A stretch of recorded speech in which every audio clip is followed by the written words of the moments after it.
प्यारे बच्चों, मेरे यूट्यूब चैनल कोमल मैथ्स वीडियो सीजी बोर्ड में आपका स्वागत है। आज हम अध्याय 2 के महत्वपूर्ण प्रश्न अध्ययन करने वाले हैं। कक्षा 10वीं गणित का दो संख्याओं का गुणनफल 45 है और उनका योग 14 के बराबर है, तो संख्याएं ज्ञात कीजिए। ये इबारती प्रश्न है। इससे पहले हम 2 वीडियो और बना चुके हैं इस चैप्टर से संबंधित, तो आप उसे भी आप देखिए। तो सबसे पहले देखिए, दो संख्या मानना पड़ेगा हमें। माना कि दो संख्याएं है ना, पहली संख्या एक से मान लेते हैं तथा है ना, और दूसरी संख्या को y है, तो दो संख्या मान लिया गया। अब प्रश्न को पढ़िए, दो संख्याओं का गुणनफल। तो प्रश्न अनुसार लिखिए यहाँ पर, प्रश्नानुसार दो संख्याओं, तो पहली संख्या एक से दूसरी संख्या y, दोनों का गुना कर देंगे और किसके बराबर होता है, 45 के बराबर। उसके बाद कहता है उनका योग मतलब इन्हीं संख्या का योग। तो ये संख्या है x और y, इनका हम क्या करेंगे, योग करेंगे, तो किसके बराबर होना चाहिए, 14 के बराबर, यानी x प्लस वाई के बराबर 14 होगा। तो हमारे पास कितने समीकरण आ गया, दो, है ना। इसको हम पहला मानेंगे, इसको मानेंगे दूसरा। इसको थोड़ा सा हम चेंज करके भी लिख सकते हैं या करके, क्योंकि हम प्रतिस्थापन विधि से यदि हम बनाना चाहेंगे तो बना सकते हैं, ठीक है। तो प्रतिस्थापन विधि के लिए हम क्या करते हैं, किसी एक का मान निकाल के दूसरे में रख सकते हैं। इसको पहला मान लीजिए, इसको दूसरा। एक काम करते हैं, यहाँ से निकालना ज़्यादा अच्छा रहेगा और यहाँ रखेंगे। तो चलिए देखते हैं, यहाँ से हम किसी एक का मान निकाल लेते हैं। चलिए y बराबर निकाल लेते हैं, तो 14 x का पक्षांतर कर देते हैं, ऋण x के रूप में चला जाएगा। तो ये हम या करके इसे हम इस रूप में भी लिख सकते हैं। ऐसा लिखने का फ़ायदा ये, आपका समीकरण दूसरा ही है। तो y बराबर आ गया 14 ऋण x, इसे आप कहाँ रखेंगे, समीकरण पहला में। तो यहाँ लिख सकते हैं y का मान समीकरण पहला में रखने पर, चलिए रख लेते हैं y के स्थान पर x इंटू, है ना, यहाँ पे y है, तो y के स्थान पर क्या रखना है, 14 ऋण x बराबर क्या आ जाएगा यहाँ पर, 45। अब हमें क्या करना है, इसको प्रोसेस करना पड़ेगा। 14 का गुना x से करेंगे तो 14x होगा, है ना, प्लस माइनस माइनस x का गुना x से करेंगे x का वर्ग होगा, और बराबर 45। 45 को भी अंदर ला सकते हैं या इसको उस तरफ ले जा सकते हैं, एक ही मतलब है, ठीक है। तो 45 को अंदर ले आते हैं, इसको सजाती रूप में लिखते हैं, यानी कि x के घात को हम घटते क्रम में लिखेंगे, ठीक है।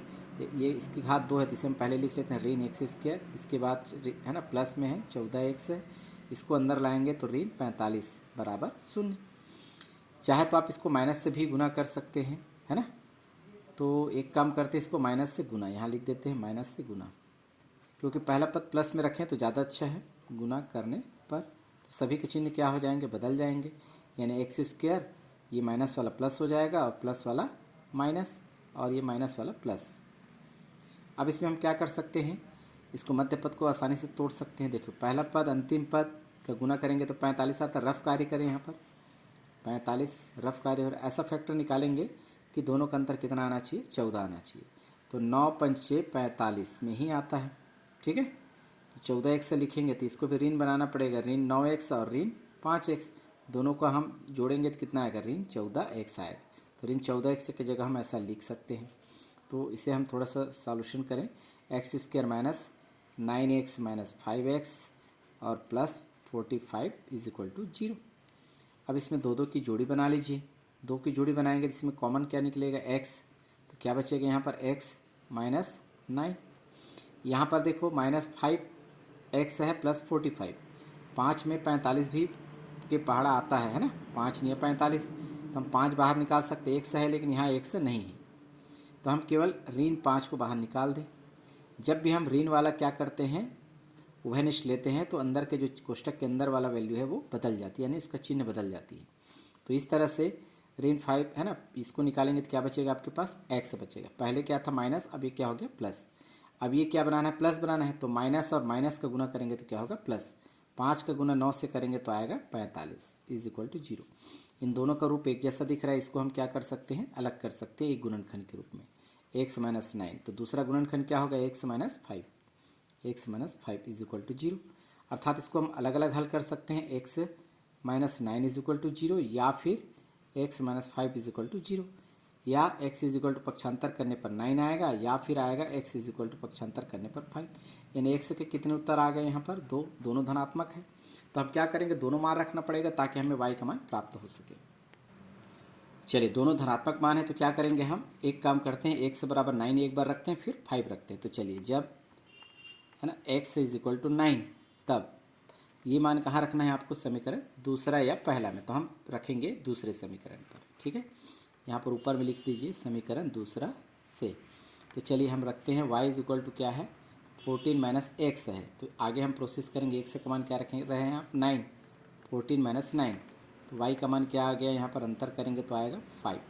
ठीक है, इसी प्रकार जब x का मान क्या रखते हैं 5, तब क्या होगा हमारे पास y is equal to 14 minus x. तो x का मान आप रखेंगे, है ना, क्या रखेंगे 5, तो दोनों में अंतर करेंगे तो क्या आएगा 9। तो हमारा यदि दो उत्तर हो सकता है, 9 होगा x का मान, तो y का मान 5, यानी 9 5 हो सकता है संख्या। पहला यदि x का मान 5 है तो दूसरा मान 9 हो सकता है। इस तरह से दोनों उत्तर होंगे। अतः अभिष्ट उत्तर किसी एक को भी लिख सकते हैं चाहे तो, अभिष्ट है ना, x इज इक्वल टू 9 और y इज इक्वल टू 5, या फिर हम लिख सकते हैं x इज इक्वल टू 5 और y इज इक्वल टू है ना 9 होगा। ये आपका आंसर होगा। इस तरह से आप इसे सॉल्यूशन कर सकते हैं। ये भी प्रश्न बहुत ही महत्वपूर्ण है 6 नंबर के लिए। धन्यवाद।